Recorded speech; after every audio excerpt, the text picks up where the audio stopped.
Hello guys and welcome to another track guide video, and today we got Monza in Group 3, and for this track guide video I decided to go with this Corvette, and of course we gotta be using the racing medium tires. I think for this track I think you can probably go with the Nissan GTR or the McLaren GTR, the older version, or probably something that is kind of good in the straight line, so I think the Corvette is a good option. And yeah, that's about it. So make sure that you check out my coaching offers till the end of June. It's 50% off, so if you're interested in that, you can check it out in the link down below. And yeah, that's about it. Without further ado, let's get going. And now let's get started with this lap, and as usual, try to carry as much speed as you possibly can onto this long straight.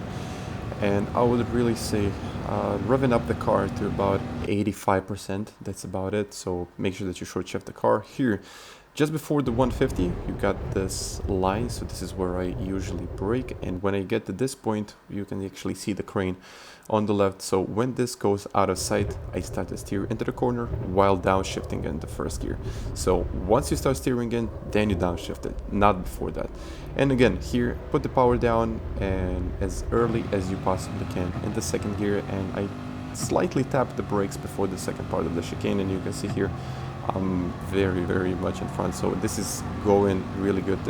I mean, this is very hard track to get right in every single corner, and it's also very easy to pick up a penalty, especially here in this area. Here I'm looking in for this opening, so slightly before it I'm braking in the straight line and look for that curb. So the beginning of the curb is another reference that you have here.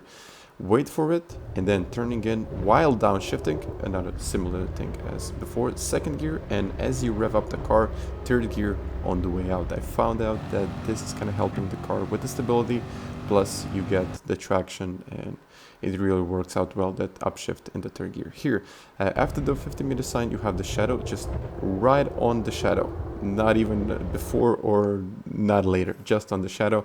Turn in, and the shadow again is using what I'm using for acceleration, and rev up the car here in third gear.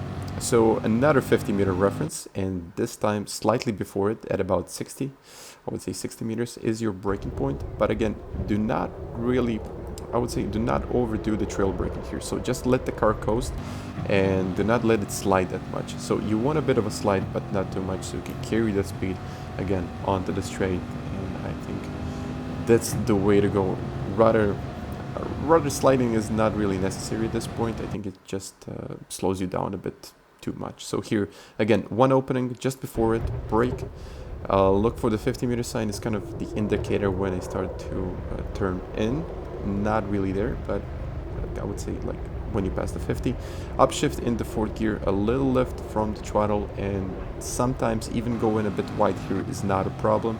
I mean, you will not get a penalty, so I think you can get away with that. With just running wide is not really a big deal, as long as you carry the speed onto the straight here. And again, our last turn, and the 100-meter sign is what I'm using as a reference, but braking slightly before, I would say slightly after, not before it, slightly after. And again, I didn't really want that much rotation with the car, so I put the braking balance to 1, and I think it helps with the overall speed around this track. And when I get to this point, when this thing barely gets into my sight, I put the power down and kind of modulate it if I'm going too wide. And of course here, just try to stay as close as possible to the right hand side. I think this is probably can give you like half a tenth here and there, but I mean, use whatever you can. And guys, if you haven't really checked my coaching offers, they're in the link down below. And again, I hope you liked this video. Thank you very much, and catch you guys next time. Bye.